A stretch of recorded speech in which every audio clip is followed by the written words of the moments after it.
গরুর তেলটা কখনই কি রুটি ভাজা খেয়েছেন? এটা খেলে কিন্তু টাগরার সাথে লেগে থাকে। আর আজকে তো আমরা দুজনে কালো ভূত সেজে গেলাম।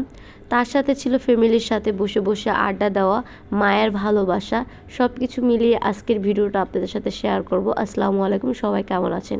এটা অনেক দিনের আগের একটা ভিডিও ছিল। বাড়িতে বসে সন্ধ্যা থেকে বসেছিলাম, তো আব্বুর খুব বেশি হাত চাবাচ্ছিল, তো বসে বসে আব্বুর হাতগুলো দুই বোনে টিপে দিচ্ছিলাম। বাবা যখন মা বলে ডাক দেয় তখন মনটা কেমন ভরে যায় বলেন। বাবাদের রাজকন্যা মেয়েরা, তাই না? বাবার কষ্ট মেয়েরা কখনোই দেখতে পারে না, এবং মেয়েদের কষ্ট বাবারা কখনো দেখতে পারে না। খুব বেশি ভালোবাসি বাবা আপনাকে। এরপর হলো আপনাদের ভাইয়া বাইরে থেকে হলো পাটিসাপটা মিষ্টি নিয়ে আসছিল। এটা খেতে অনেক বেশি মজা। এটা আমাদের মাদারীপুর শিবচরের একটা বিখ্যাত মিষ্টি, মানে অসাধারণ খেতে পাটিসাপটা মিষ্টি। এটা কে কে খেয়েছেন এবং কোন কোন অঞ্চলে পাওয়া যায় অবশ্যই কিন্তু জানাতে ভুলবেন না। তো আমি এই মিষ্টিটা একটু কম মিষ্টি, তো এর জন্যই খেয়েছিলাম। তো এমনিতেই আমি মিষ্টিটা খুব বেশি কম পছন্দ করি, মিষ্টিওয়ালা জিনিস। তো বসে বসে সবাই আড্ডা দিচ্ছিলাম আর বসে বসে মিষ্টি খাচ্ছিলাম।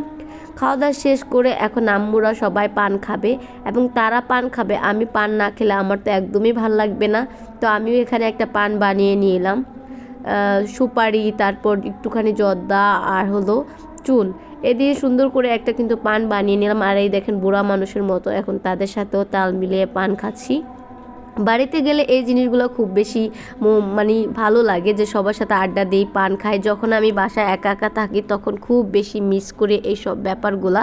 তো এখানে বসে বসে পান খাচ্ছিলাম আর সবার সাথে গল্প করতেছিলাম। এই জিনিসটা ধরেন একটা বিবাহিত মেয়ের জন্য কতটা আনন্দর, যে তার ফ্যামিলির সাথে বসে বসে গল্প করা।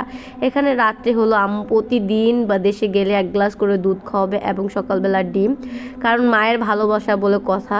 কখনই কি শাশুড়িরা এরকম 1 গ্লাস করে বৌদি দুধ খেতে দেয় বলেন? কখনই আমার জানা মতে না।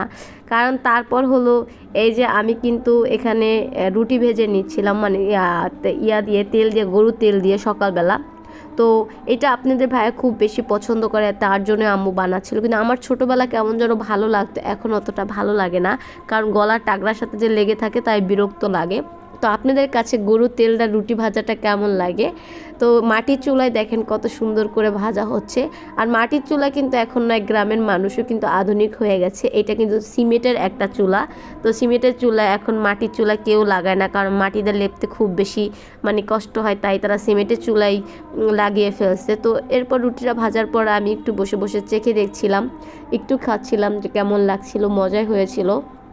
অনেক দিন পরে আবার খেলাম। তো এখানে জান্নাতুলও খাচ্ছিল আর আমিও খাচ্ছিলাম। এরপর হলো আমরা এই যে একটা কালো মাস্ক লাগাচ্ছিলাম মুখে। আর এখানে জামাইয়ের মধ্যে যদি কারো শত্রুতামি থাকে তাহলে এই মাস্কটা জামাইদের মুখে লাগাই দিবে না, টাইন্না টাইন্না তুলবে না, তারা একটা চিৎকার দিবে, ওরে বাবা ওরে মা করে, এত দারুণ লাগবে বুঝছেন। তো এখানে সে হলো উল্টা ব্যান পড়ছিল, এর জন্য আমরা হাসাহাসি করতেছিলাম।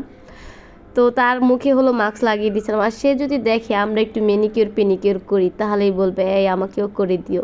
এমনিতেই সুন্দর মানুষ আরও সুন্দর হইতে চায় বুঝছেন। আমরা তো কালো মানুষ তাই সুন্দর হতে চাই, কিন্তু সেও আমাদের সাথে সুন্দর হতে চায়। যাই হোক, তাকে এখানে মাস্ক লাগাই আজকে 12টা বাজাবো, যে কেমনটা লাগে দেখেন। তারপর মাস্ক লাগাচ্ছিলাম, আমিও লাগাচ্ছিলাম একটুখানি। এটা লাগালে মুখের ময়লা দূর হয়। এরপর আন্টি মজাদার লাচ্ছি বানাচ্ছিল। তো আজকে এই পর্যন্ত, সবাই ভালো থাকেন।